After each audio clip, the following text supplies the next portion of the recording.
All right, everyone, welcome back to Concordia University's Force Space. Thanks for joining us for part 2 of day 1 of Digital Skillshare Days. Now, this is a crowdsourced, community-led event allowing employees to actively participate in learning sessions that's by and for Concordia staff and faculty. And this is our first lightning round under the theme Digital Wellbeing. We would like to begin by acknowledging that Concordia University is located on unceded Indigenous lands here in Tiohtià:ke, Montreal. And we respect the continued connections with the past, the present, and the future, and our ongoing relationships with Indigenous and other peoples within the Montreal community. We're running today's event as a live stream, both to YouTube and as a Zoom meeting, so if you're joining us there, that's great. Just pop any comments or questions into the chat, and we'll do our best to read those out a little bit later. Those of you here, you probably know, just raise your hand and we'll run a microphone around so that we can all hear. Okay, very much my pleasure now to pass the microphone over to Lead Academic Advising and Student Academic Services, the Faculty of Arts and Science, Amy Kimball. It's great to have you. And it's great to have all of our speakers today. So I'm pleased to introduce our lightning round speakers who will be sharing their expertise on how digital tools, social media, all sorts of things are impacting our lives. Particularly, we're going to hear about how they're impacting students' lives and learning, how they're impacting all of us, and most importantly, what we can do about it. And generally, ways to make sure that we're driving and not the machines driving. So today we have, I'll start with Dragomir, who joins us from CU Wellness. Thank you, Amy. Pleasure to be here. So yeah, I'm a psychologist and I work with CU Wellness, and I have a background in health behavior change. So this talk is from a perspective of changing behaviors for the healthier. So I called it digitally savvy because detoxing from technology doesn't really work in our day and age. So we're just going to try to be a bit smarter about it. So here's a little discussion point agenda. And I'm going to start by talking about the problem that we're facing, especially with screen time.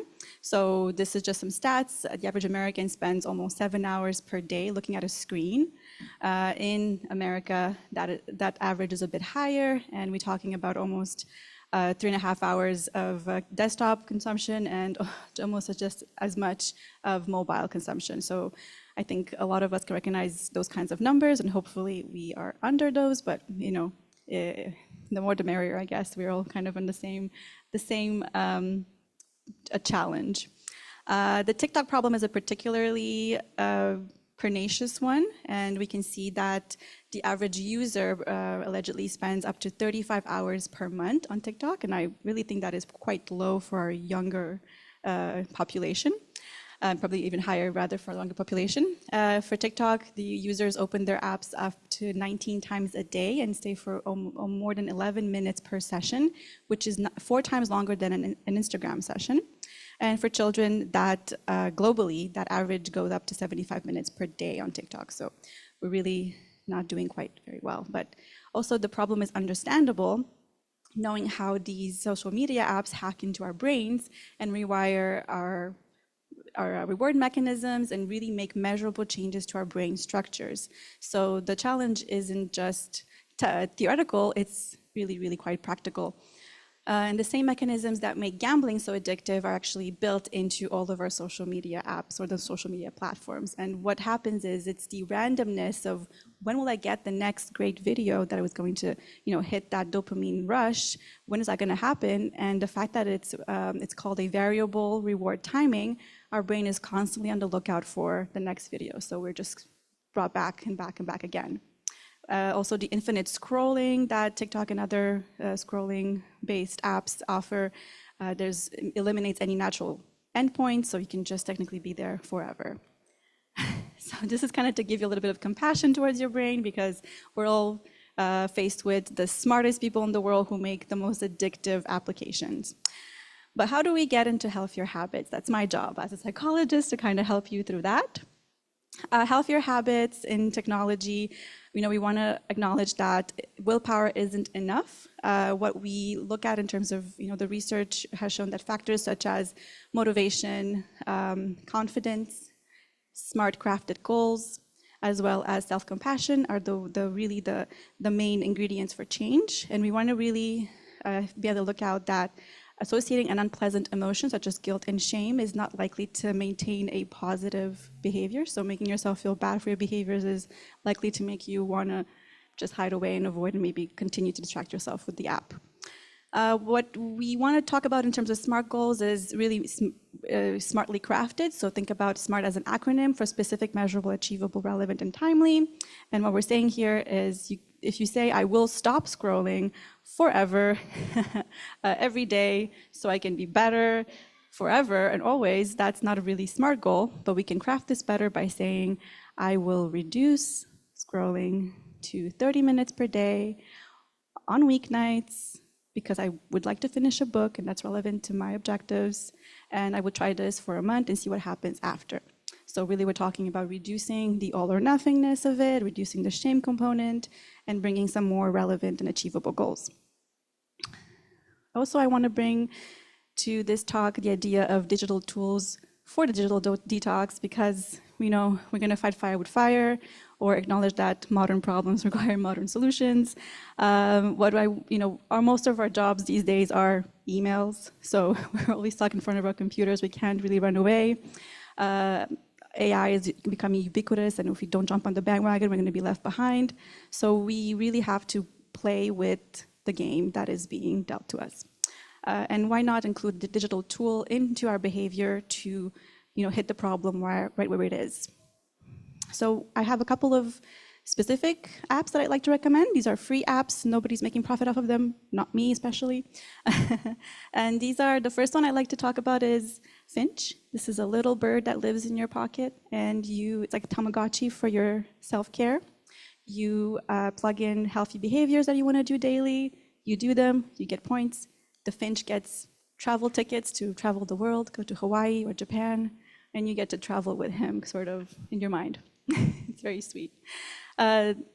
Focus buddy or focus friend, a little bean that lives in your pocket. You can set a timer to do a task. The bean knits a pair of socks during that time. If you pick up your phone, the project fails. Don't you want your focus friend to have socks? Let's let him make your socks. So it's kind of like a way to time your work and not play with your phone for 25 minutes at a time. And finally, I want you to consider detoxing by harm reduction. So we're not taking away your phones, we're not taking away your computers, but really see it as reducing and maybe replacing. Instead of opening your TikTok, maybe open Reddit. Yes, maybe it's still an app, but you're reading at least. Instead of opening Reddit, maybe open a Sudoku game or a word game, and try to find a healthier way to engage with your phones as opposed to a less healthier way. So just a couple of tips. Takeaway messages from me.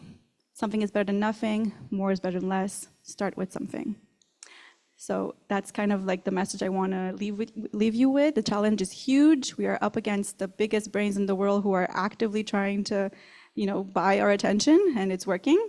So take steps to be kind to yourself and find what works for you. Thank you.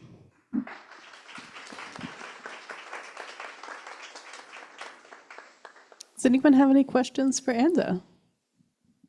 I noticed people snapping pictures of your suggestions for. Yeah, I hope those apps see some uploads. Yeah. How do you see it affecting the students that you see here at Concordia? There's a lot of digital addiction, I guess, that's happening, and a lot of students are very aware of it, at least. So I find that students are much more willing to talk about it and look for solutions. It's not like they're resistant. So I find that there's hope in that, and they look for support, and they're trying, and a lot of people are talking about turning their phones into bricks. So, removing access to apps, or putting it in grayscale, or reducing access to them for like certain times per day. So there's a lot of willingness, but it's also difficult because they need to be connected, they need to do a lot of online work. So that's why it's kind of like just acknowledging the problem and working with it. We had a question here. Thank you. I think that was great. For me, what's interesting is really there's different kind of personality profiles that come into play. Like I'm one of those people who's all or nothing. If I have a little bit of something, I'm going to overdo it. And that goes for eating, that goes for exercising, that goes for being on my phone. So what's finally worked for me is actually there's a NextDNS, which is a service where you can actually get your own DNS server and you can tell it what sites to block completely off of it. And you can put that on your phone because then it's not like you're just blocking it at home or at work. It's blocked on the device that's the most addictive. And so I found that very effective for myself to just have that and just eliminate a bunch of sites. But at the same time, there's also what I find interesting is it takes a long time to get rid of those habits, but they rebuild so quickly if you slip just a little bit, right? Like so the curve for letting go of it could take months and so on until you normalize around that. But a 15-minute session, and then I'm right back there. So it's a very interesting, like the addiction triggers are really compelling on that stuff. Especially, and my latest thing was Reels. Like Reels are I can't be around I might as well be around cigarettes. It's healthier to be around cigarettes at this point and easier, yeah. Well, that's kind of how the rewiring of the brain structures works with these algorithms, right? It actually changes the way your brain fires to different stimuli, and it's been proven that the more you access a certain neural pathway, the more that one gets stronger. So you removing access to it isn't going to atrophy it immediately, and then even if you go back after a few months, it's easy. The brain is an incredible plastic material, and it wants to do what you want to do, right? So it works. It's working as it should, but not in our best interest all the time. All right, well, this is a lightning round, so we're going to pass it over to Russ, who joins us from the Access Center for Students with Disabilities. Do you want to squeeze in one more question? Okay. It's a quick question. Andrew, what do you think of the new policies in the schools where they're not banning phones, but they have to keep them in their locker, they have to be off? So what do you think of that movement? Do you think it'll help the university later on, the students in university? Do you think it'll make some changes? Oh, I think that's it's a loaded question. It's complicated to change policy school-wide, but I think it makes sense when speaking as a person who was in school when we didn't have access to these things, we did fine. We didn't need our phones during office hours or school hours. I think that makes sense, and I think it might be a way to reduce access to the triggers. I don't have oppositions to that. I don't know if my fellow panel members have any ideas. Maybe we'll talk about them. Yeah. I think it's a good idea. Point final. Nice to meet you. My name's Russ. I work with the Access Center. Dovetailing into what Anda was speaking, I love this idea today. And I'd like to start with a structural reframing. We've been taught to think about attention as a personal capacity, a measurable asset. It's something that we have or we don't, something you manage with discipline, with motivation, with the right set of productivity tools. But attention is not primarily a personal capacity. It responds to what is present and what is absent. Our attention becomes part of our environment, the physical, the social, the institutional, the natural, the digital, and the technological. Attention is our architecture. It is a property of the structures that surround us. It responds to and becomes what our environments make easy, and it is blocked by what our environment makes impassable. This matters because it means when attention struggles, the cause is not automatically personal weakness. It is often a structural mismatch. Attention is context dependent. It is not character dependent. And right now, most of our digital environments are not designed for depth. They're designed for responsiveness, for immediate productivity and volume, for continuous engagement. But technology is neutral. Technology can clarify us, and it can amplify us. but only if the relationship remains correctly oriented. Technology is a tool. It is infrastructure. It is not, or it is there for you. It is not of you. As an access advisor, I often say that I've specialized in ADHD and attentional difficulties, not out of interest, but out of necessity. Every day I hear about fragmented focus and difficulty with distraction and concentration and emotional dysregulation, time management, time awareness. ADHD is often framed as an individual disorder, but I'm feeling it on a little bit more of a macro level these days. I'm trying to see this as a pervasive difficulty in finding the stillness and presence in the moment as a diagnostic tool of our surroundings. Universities remain as one of the few environments demanding depth by design towards sustained thought, towards slow formation and understanding of identity, rooted in critical thought and balanced reasoning. And yet students are asked to sustain attention inside systems that continuously compete for it. Faculty are asked to produce insight inside systems optimized for output.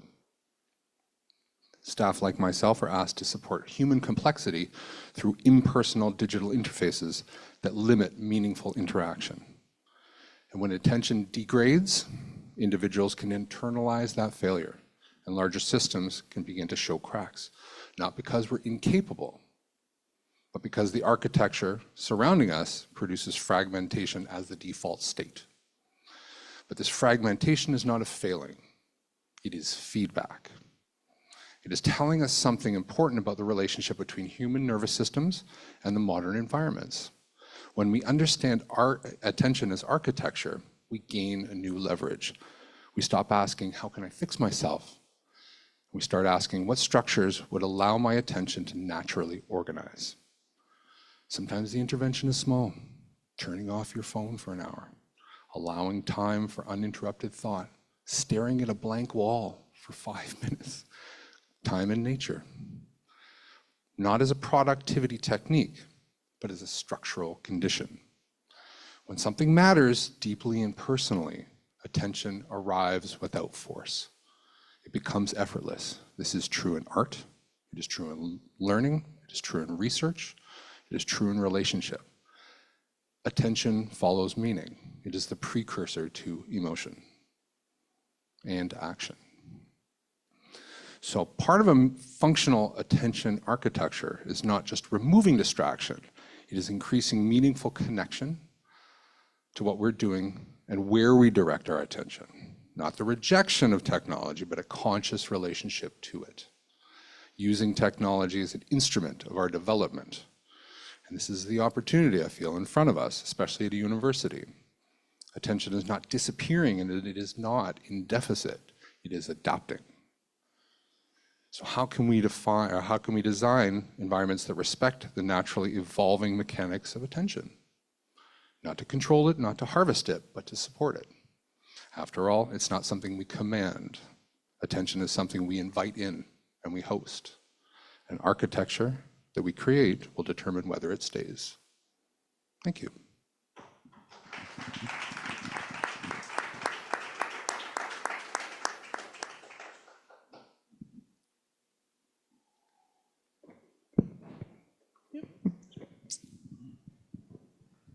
Thank you so much for that, Russ. I think that was a really great reframing of the way we see attention.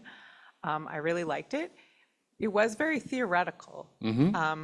If you could put on, Graham Carr's shoes and tap your heels together and make one structural change at the university today, what would it be? Well, I will preface this by saying I am not an architect. This is a concept, and you're right, Yasha. A lot of what I do at my job at the Access Center is work with students with disabilities. And like I said, a primary focus of what I do is working with students with attentional matters. And it is a persistent issue. And if I could jump right to that answer, I would likely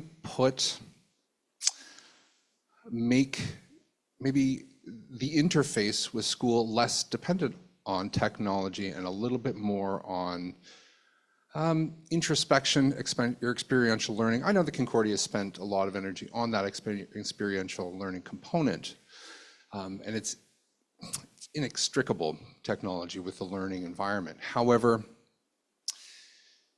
as I said, it is a tool. It's there to help us develop. It is not of you. And what I feel oftentimes is that it has become an extension of who we are. Perhaps a little bit more consciousness on remaining aware of that relationship. Thank you.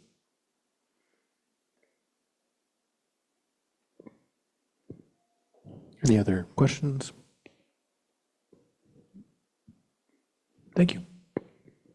All right, next up we have Ali Sohrabi, who's a learning designer from Concordia. Yes, thank you so much. Hi, everyone. Basically, to me, digital well-being has a very personal definition. It was about a year ago, my 5-year-old daughter at the time was going to get her first karate belt, the orange belt. And everybody was excited. They were excited. She was so excited. My mom even had called back saying,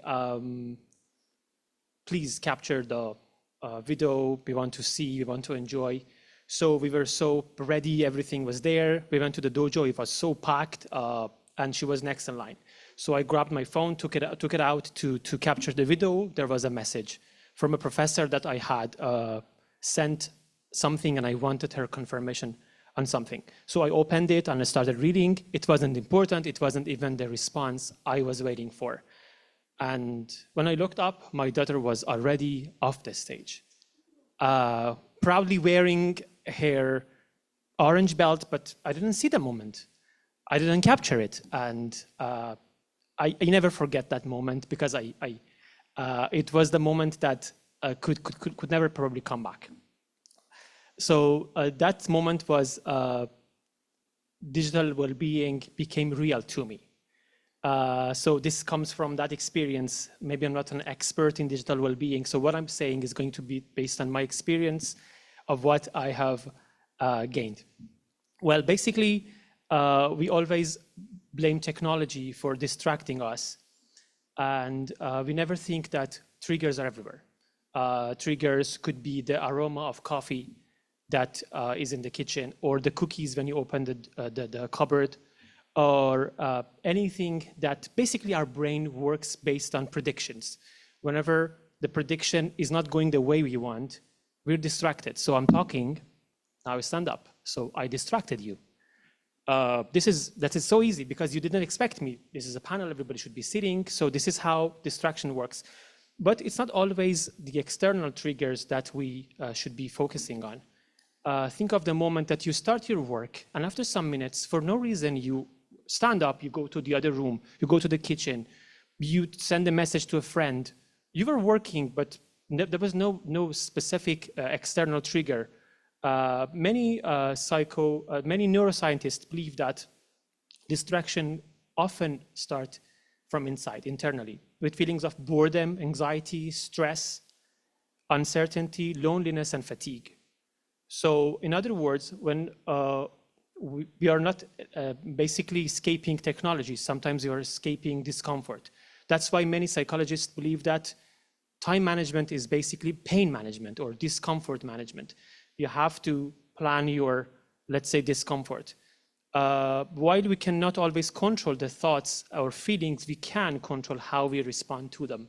This is what I learned from the book I read, Indistractable by Nir Eyal, and I want to just list some of the things that I've learned from that book. He mentions that notice discomfort that comes right before the distraction. Identify the internal trigger.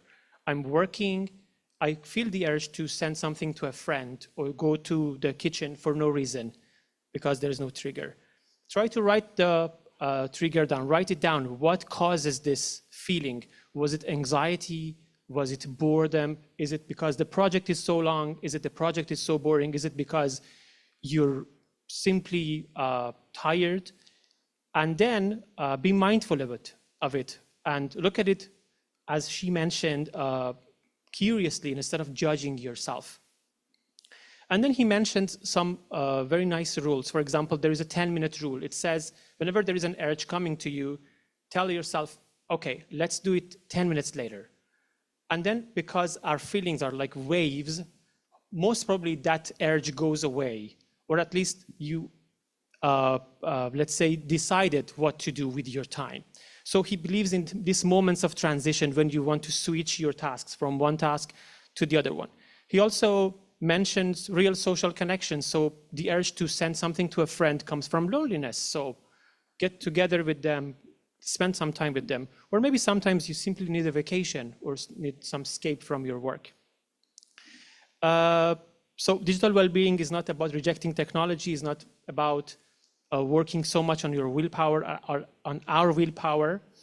And we only need to see where our attention goes.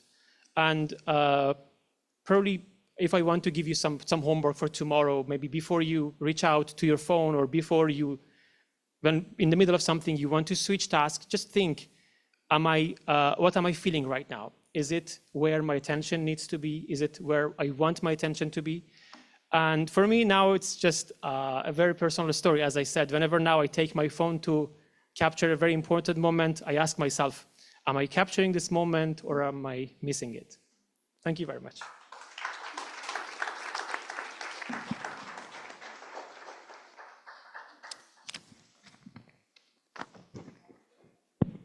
Any questions?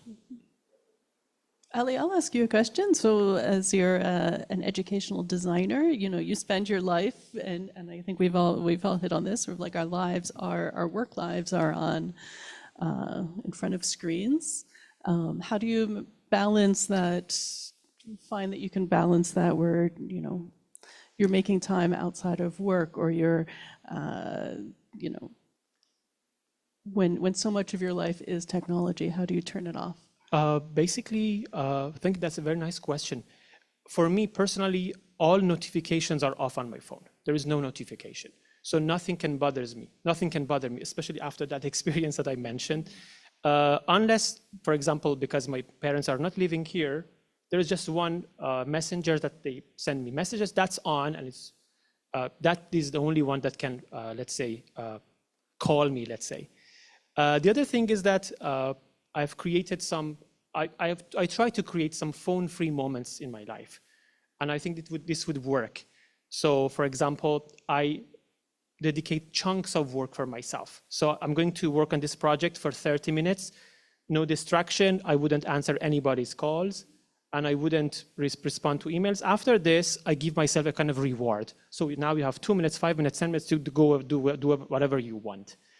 So these are small, simple techniques that I use for myself, but am I successful? I'm practicing, We're living in a society where we are bombarded, and as she mentioned, these companies have used these hacks, these are million-dollar companies using, we have to hack back. We have to find a way to hack back. Yeah.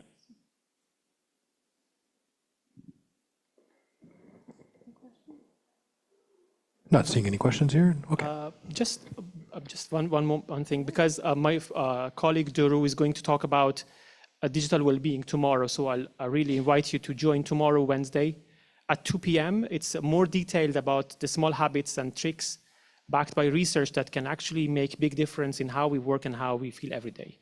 Nothing heavy, just practical stuff we all quietly struggle with, but rarely talk about. Thank you.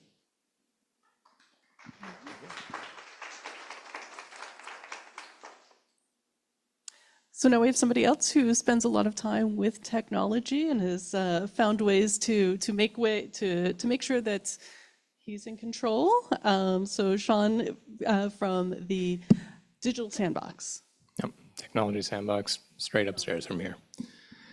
So for starters, thank you everybody. Thank you for the talk so far, they're awesome. I guess to start with, remote viewers, right now is a great time to have your screen break, stand up, go outside, stretch, do your yoga.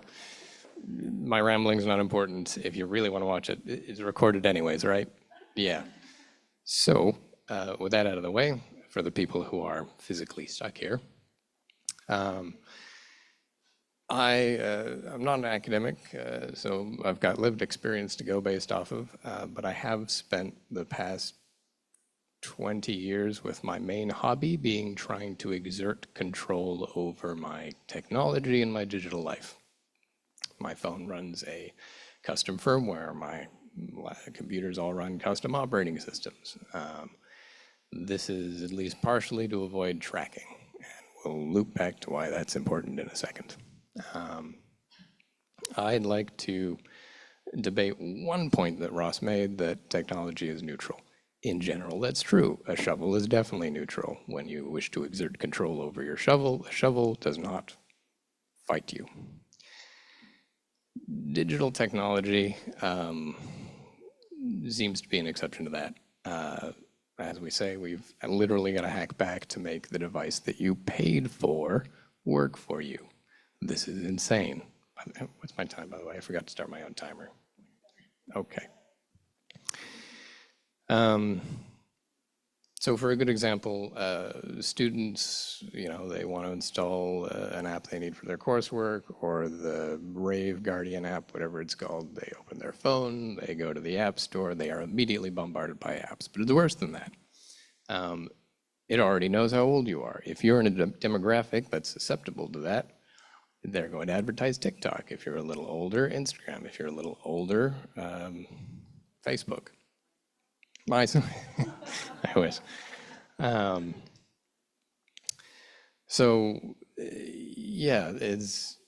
As a hobby, I have successfully, by spending most of my free time, managed to purge my life of Facebook, Instagram, TikTok, blah, blah, blah.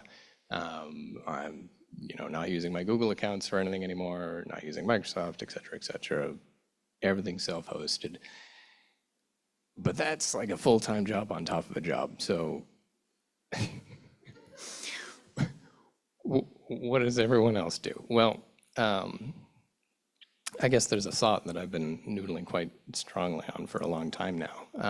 For your health is considered something too complicated for like a single person to manage on their own. So we have an oath-bound expert called doctors.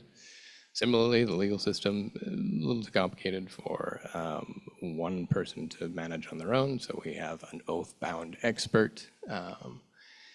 It used to be that another class of privileged profession in this category of oath-bound expert was for managing your spirituality, so we had priests, not considered in the same spectrum now, but not important. Who feels that their digital life is healthy right now? Raise your hand. Right. Well, I can't get you a tech doctor, but I can try to be your tech priest for a few minutes. Go into your phone, go through all the settings, go through each category of settings one by one by one, and customize as much as you humanly possibly can, as much as they'll let you. Customization was extremely prevalent in previous generations. When I started that hobby 20 years ago, all sorts of customization options. Now you're quite limited. So the most basic one that I got to add to the stack of recommendations, use accessibility mode to set your phone to black and white. The color blindness settings are great. Helps to not trigger your brain with as much high contrast color. What else have I got on that? Try to assert as much control over your device as you can by adjusting settings, whatever you've got access to. There will be things in there that allow you to better improve what it's trying to market to you. I'll also plug something that Shift Center is doing next week, the People Server Workshop. So if you are interested in this sort of thing, it's not going to fit in 5 minutes, sorry. But that would be a good thing to check out if you're interested. And that's definitely 5 minutes by now, isn't it?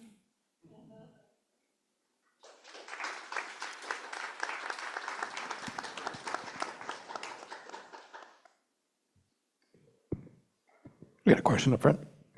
Hi. Hi there. So, as somebody who kind of knows you a little bit, Taylor, I wonder, because what I hear you say today, like I sometimes think that you're completely addicted to technology. In a sense, Like you're right. 24 hours a day addiction to technology. But I really appreciate what you're saying today, because I guess my question is what you're saying that because you're in control of your attention, that it's not addiction? It's certainly a conscious choice, because as soon as it's not someone else making it easy to click on the app button, and you've got to go find the source code, compile it, et cetera, you're putting energy into that. So it's, sure, yes, it's definitely a form of addiction, but working on a different mechanism from, say, TikTok. Yeah, we'll call it a passion instead. Yes, thank you. Can I ask a question? So I'm really interested in this. You've put work into developing your own digital ecosystem that you control. Okay, so tell me about like the benefits that you've experienced. Also, some of the the negatives or the cons. Let's see. A sense of self-reliance is probably the biggest thing that I get, but that's not going to be a universal thing. Concrete, universal benefits would have to be that I don't see ads ever. Every now and then I'll use someone else's computer, and I'll see an ad, and it feels like getting stung. Yeah, that's. For a simple answer, that'd be it.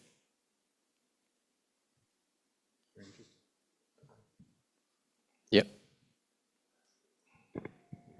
Sorry, just on the other side of things, I think one of the things that I've spent maybe the last 8 months trying to extricate myself from the Google ecosystem, which is where I lived for the past like 6-7 years. Everything was integrated into it. I switched to a paid-for mail service, Proton, which has different kind of privacy. I've also migrated everything off the cloud, and I do my own local sync across my devices in different places and so on. But to your point, it's a labor of love, and it's something that I have the technical proficiency to do, although I'd argue it's getting easier and easier the way things are there. But it's, I think, returning to the Proton Mail Gmail, it's also sometimes we're so spoiled by free services, and the dictum that if you're not paying for it, you're the product. And so I really believe in that, and I think the triggers and so on and their incentives to monetize your behavior when it's a paid for service. So there are some economic choices, and there are some things that you can do that also can help in that. And I'm just wondering if you have thoughts about that approach as well. Absolutely. I love that expression. I think everyone, if they're using a computer, they should have that in their brain for front and foremost. There's a corollary to that one that is more generalized from Cory Doctorow that I love. He says the difference between dystopia and utopia is who controls the technology. Obviously, I'm on the side of you should be in control of your technology.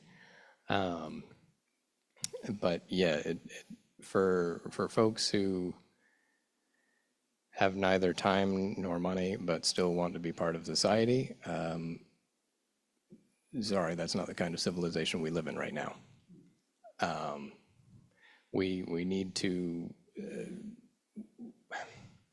on a cultural level, not on a technological or an economical one, on a cultural level, I think we all need to find the pervasive spying and the pervasive advertising too. We need to start finding that abhorrent before we're going to see change. Yeah, sorry. It begs the question whether that's even possible at this point. It sounds like you're onto something. If you've developed your own network where you're in control, It's possible. it's possible. It would need to be, the only way I can, it was mostly intended as a joke, but the only way I can think of it is if you had a sort of profession that was responsible for people's digital well-being. And those would be the people hosting for like not profit reasons, people's data and information, because it is a necessary part of life now. There's another question to make. Yeah, thanks.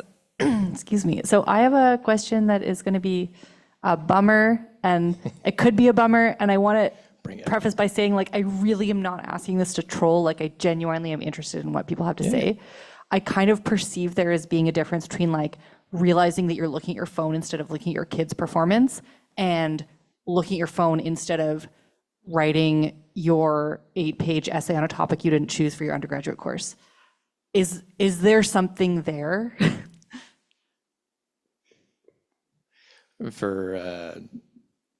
I'm not sure I fully understand. I can say a little bit more. Please. Basically, I think sometimes I feel really discouraged because I'm looking at my phone because what's in front of me sucks and I don't really want to engage with it. That's like a much bigger existential problem that I don't have an answer to. There's something about cultivating human relationships with the people around me, and there's like lots of good stuff, but I'm wondering, does that come up in counseling undergrads, for example? Yes. Absolutely. That comes up. I have a whole seminar on procrastination and on using technology as avoidance of our emotions and of our homework, of their assignments. And it's about, I think somebody mentioned the tolerance of like pain management, right? Pain management as procrastination management is tolerating the discomfort of doing your uncomfortable essay, not distracting yourself for 8 hours. So it's just prolonging the pain, right? So yes, it comes up a lot. Yes, myself as well. Our roles are a little bit different. We're both in campus wellness, and every day I hear students who say, I can't do my homework, I can't study, my anxiety's through the roof. I'm taking 4 or 5 classes, but I can't get anything done. I'm never meeting deadlines. Everybody, if you get from 11:59 to midnight every day, everybody has the same amount of time. It's where your attention and your time and your energy goes. So I often ask students, well, where are you going when you're not doing your homework, when you're just avoiding your homework? The inevitable answer is I'm on my phone. It's not rare for me to hear I'm on my phone for 7 or 8 hours a day. I had one student 16 hours a day. She was in 5 classes and she wanted extensions. I can't help you with that. There's an amount of like recognizing you've accepted school. School is a challenge. You can't have both. Somebody mentioned cigarettes. I often say it's like, these are like cigarettes, You're trying to run a marathon over the 4 months of a term, but you're insisting on smoking a pack of cigarettes a day. It's not going to work. You at least have to be aware of your patterns, of your habits, your behavior. And then, yeah, it might feel gross sitting down and writing an essay, but it's just an essay. Just get it. It's just word. Just get her done. I know that's easier said than done. I don't mean to reduce or minimize any experience, but there's kind of no choice. We've all willfully gone through school and you've accepted these challenges. You're here for a reason. Time's limited. Make it count.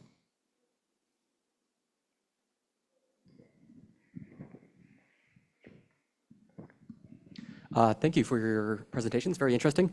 It seems like we have a broad spectrum here between some folks who are locking down, they're developing entire operating systems. We got stories of people letting OpenClaw into their Gmail and deleting all their inbox, like what happened, I think, at Meta recently. I'm curious, is there any interest in how meditation can help develop concentration? One of the major things everyone's struggling here is focus, but one of the major things that meditation does that other things don't is staying with the breath, which focuses you to concentrate for longer periods of time and develops that resilience. So just Yeah, short answer, yes, of course. Meditation is and mindfulness is a great mechanism to support better concentration, better focus, for sure. And we can offer at Concordia some free seminars with meditation. You can find us on CU Wellness. We do that. Yeah, I mean, short answer. So yes, you got it. In the back, we have a question in the back.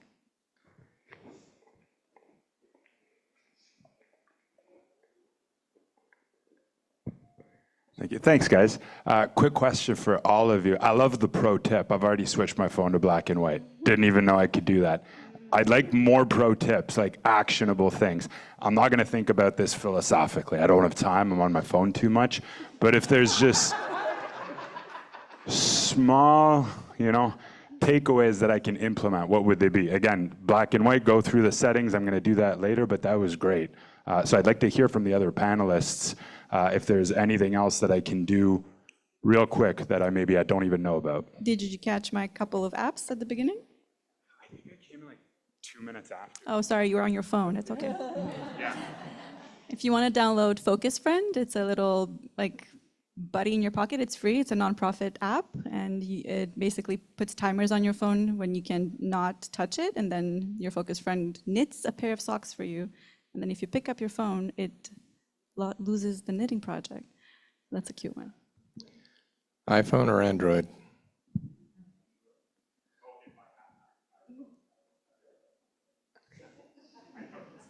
I can't really help you. When you're on a computer, if YouTube feeds you clickbait, don't click it directly. Open it in a new private tab so that it doesn't infect your algorithm. That helps. I have a tip. Super lo-fi. Take 10 to 15 minutes a day and stare at a wall. I'm serious. You're going to feel boredom. You're going to feel like you want to do something. You're going to feel like, I got all this crap to do. Oh my God, what about all that stuff? It's okay. Ride those emotions. You're going to be all right. Everything's going to be fine. You're just staring at a wall. Allow yourself to be bored for 10 minutes. It's a small training you can kind of go through. It's not productive at all. Just let it be. That's okay. If we're bringing back the nicotine addiction, the nicotine analogy, right? Like they used to say that if you have a cigarette craving, if you just wait 10, 15 minutes, it goes away, right? So just tolerate the discomfort. It's pain management.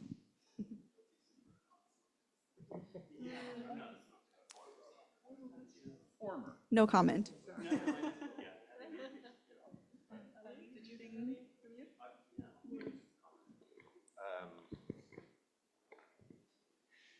It's interesting. I sometimes look at or think often about people's comments on how AI and emerging technology really is a mirror of ourselves. And when I look at that, I can't help but think the lesson as a takeaway from this is that many of us need to get off of autopilot to eliminate the hallucinations of living the life that we think we're living and get down to the business of engineering our prompts of the way we want ourselves to act and behave in the way that we can actually be critical of our own output. So many of us, similar to what became so enticing about social media apps, is we fell into the facade of free and thinking that all of this is great and fun and easy. And I think a part of the takeaway from that is we're expecting the rest of a lot of our wellness-based activities in life to also come to us for free. And it's where a lot of exponential disappointment and all of that comes from, is not being as intentional as we could be with what it is we actually want to do. Because the Luddites had a point of wanting to beat the machine apart, but that's not going to change it. So I understood their obsession for wanting to go there, but there is a level of adaptation that we're going to have to make. And so sitting and being sad about being on autopilot is something we could change.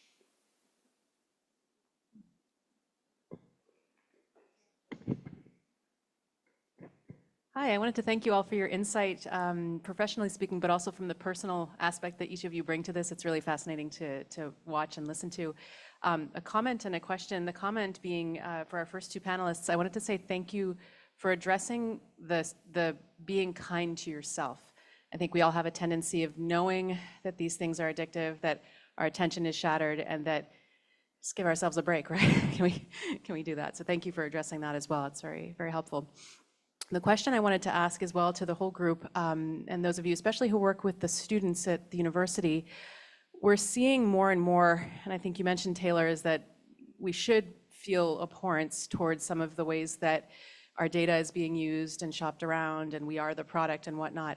And I wonder if in our student population, have you observed students starting to feel maybe rallying around that a little bit more as opposed to a couple years ago or a decade ago, where we kind of sit back in more of a complacent way and just let tech work it? Are you seeing students starting to say, hey, I don't like that this is happening, we want to rally around this, or I'm refusing now, or at least even if I don't know how to do my own operating system, I would like to, are you seeing more students coming to you saying, how can we not, we object? No. None at all? No. I hear a lot of voicing of the concern of how much time they're spending on it. Oftentimes, more often than not, it's just a recognition of how much time they're spending on it, and sometimes some shame, some difficulty with the amount of time that they end up doing or spending on that. But I don't know if I've had one conversation about how do I get around this and live a life that is less connected. Look around us. I mean, this university is wildly connected on purpose, as is our world. But it goes back to what I was saying, just the kind of the consciousness of that relationship that I think is the most important in this. But no. It's a theme, and I bring it up too, just to give the context, is that right now in the most recent lawsuit against big tech in California right now, this lawsuit is brought by a 20-year-old who is saying, I have been harmed, and I refuse to have that continue, and I as the user, not just my parents, not just the institutions or the teachers, but really I as the user have been harmed, and I refuse to have that continue on. So this is the lawsuit going on in California right now. So I wondered whether you're seeing a spark, or maybe it's a little bit too early for that, or if you're seeing students saying, yes, I feel embarrassed about it, and now now I'm angry, and now, yeah, exactly. And maybe we're a little bit too... Maybe we're not there yet, but also I want to also kind of maybe, it's all a question of appraisal a lot of the time in my field in psychology.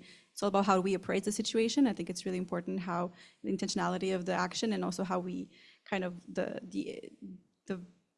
the value we put onto something. And I think I like what you talk about technology being neutral. It can be neutral. We can also kind of use it, see it as something that is useful.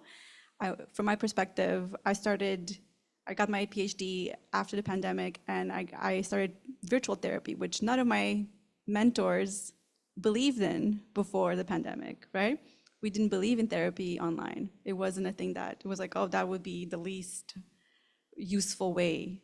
And that's not true. And that has been proven that we can do, and that has really impacted positively our ability to reach populations and to reach people who need therapy, who cannot be accessed in person. So I think we have to kind of change we can't catastrophize too much. Like, technology is complicated, and we can find ways around it to make it healthier. We can use Taylor's recommendations as well to fight against the machine. And I like you guys had a chant going, what was it?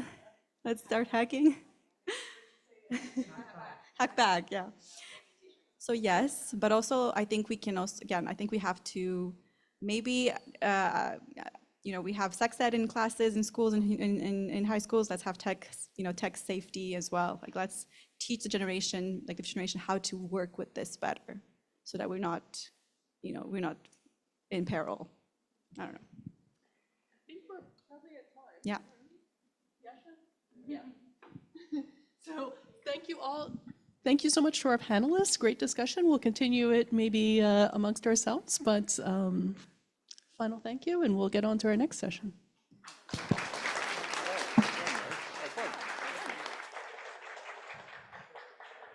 Thanks, Amy. Thanks, everyone, for coming in for Lightning Round 1. We're going to have a little break, and then we're going to transition into Lightning Round 2. We're going to close up the live stream to YouTube, but those of you on Zoom, just stick around. We'll keep that Zoom open, and thanks for your comments there, too. All right. See you in a few.